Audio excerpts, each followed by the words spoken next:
Stu and Andy here to talk to you down the lens of a camera on a selfie stick in frustrated tones about an Ipswich Town 1-1 draw at Cambridge United. Not what Ipswich Town required today, both in terms of the result or performance, was it?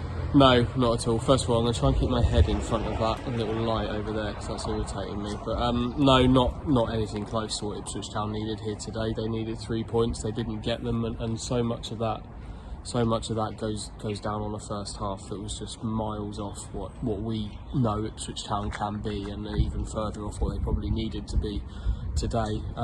Yes, second half they've taken a point from this game, but as Kieran McKenna said in his post-match, it's not one they're hugely proud of or reflecting on as a nice battling back to take a point. That first half was dire, and it needed a reaction just to get a point, but not enough. Yeah.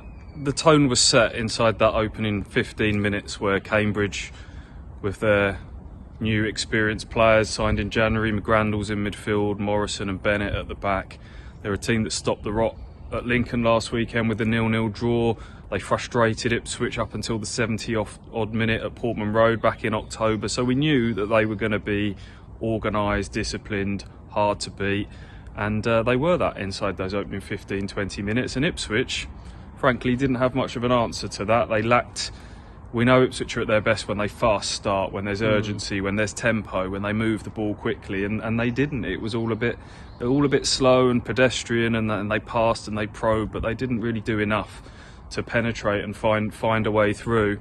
And then that was compounded by a lapse in concentration, which saw Cambridge score with their first shot of the game. Yeah, a really good goal from Harvey Nibbs, but by that point, you're right. Like, you can have a lot of the ball. We've seen games where Ipswich have a lot of the ball and dominate, but go behind against the run of play. And I don't.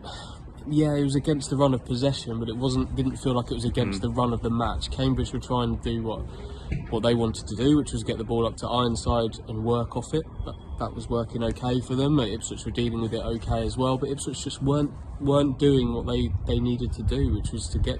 You need to get the ball. If you're going to keep the ball, you need to then use it in the final third. And up until then, I don't know if Nathan Broadhead had a kick down the left side. Everything came down the right, and there wasn't the fluidity there. There wasn't the movement. There wasn't the sharp interchanges. Cambridge can press the pitch, and then yes, when you then go and concede a goal, however good the strike was, into the bottom corner, almost perfect inside that post from Nibbs. Town just.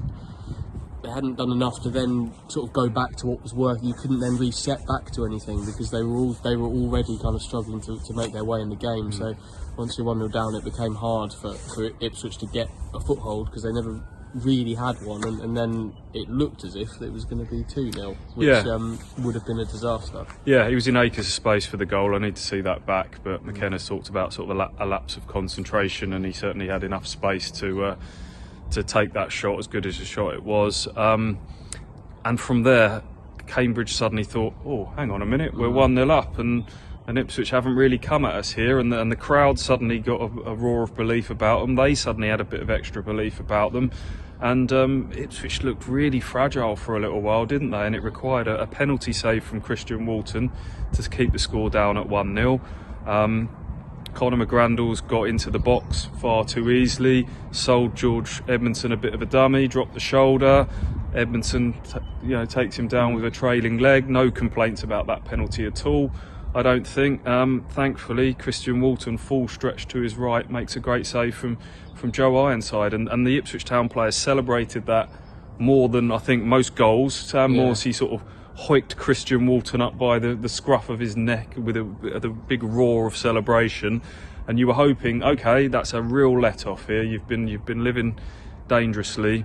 Is that the wake-up call for Ipswich? And they managed to get into the break with the damage only at 1-0, and McKenna had seen enough. He rung the changes. Yeah, he said after the game that I think quite clearly a lot of players would have freely admitted that they could have been the ones taken off at half time. Lee Evans came off with a knock.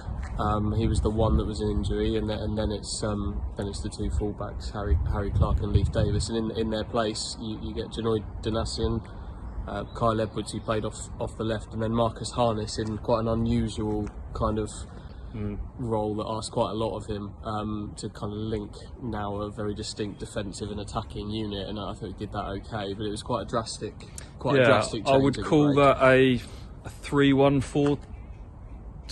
Is that? Does that add up to 11? 6? Let's work this out. Yeah, it does. Yeah, thank you. It was all out attack. They had so many attacking players on there. They had Burns and Edwards as the wing backs. Morsey was the only sort of midfielder that showed any kind of defensive intent, sitting in front of the back three. And Ipswich just really went for it in terms of changing the tone of this game. It was a roll of the dice because it left them wide open on the counter attack. There was a few nervy moments where you thought they could get hit going the other way. But they did get the equaliser, and Kyle Edwards, who made a real difference off the bench playing on that left-sided role, he was beating people with trickery. It was him who got to the byline and crossed a lovely deft finish from Freddie Ladapo, first time to guide the ball across the goalkeeper and inside the side netting. And that was 54 minutes on the clock. You've got the equaliser less than 10 minutes after the restart. Go on and win it from there. And there was a 5-10 minute spell where Ipswich were well on top, attacking that away end. But there was an injury stoppage for a Cambridge player, and it kind of petered out a little bit from there for me. Yeah, that's the frustration that it felt like they had to dig incredibly deep to get into this game at all. And obviously they've gone away from systems that have been working for them to do it, and then that was great that the goal came so early. But from there, the frustration is that you don't go on and win as a big bowl of plate. A big thing of plates comes first. Keep going.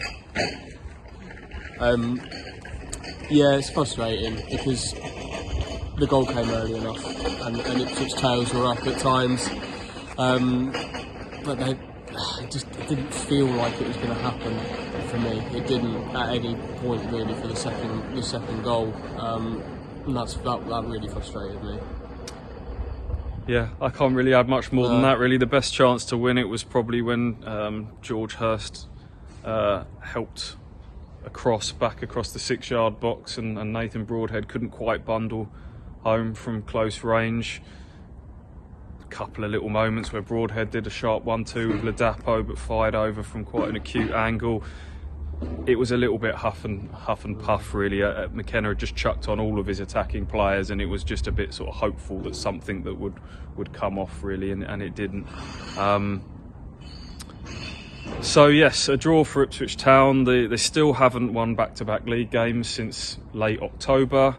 It's a step back following, one step forward last week with Morecambe, and then that impressive performance against Burnley today feels like 2 steps back, and just can't get any momentum going. And it's compounded by results elsewhere today.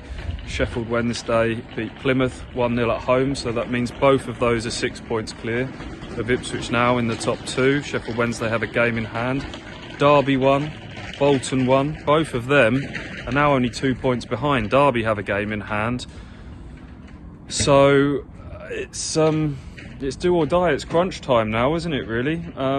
It's the crunchiest of crunch times next weekend. That Sheffield Wednesday game's massive, but yeah, Sheffield Wednesday aren't Ipswich Town's only targets at the moment, are they? With everything that's going on around them, if just a win against somebody in a game, it would be really good for Ipswich. That one has obviously got connotations as to what happens between Ipswich and Sheffield Wednesday in the table for the rest of the season, but there's a proper promotion battle going on here, and it's not just involving Ipswich and Plymouth and Sheffield Wednesday anymore.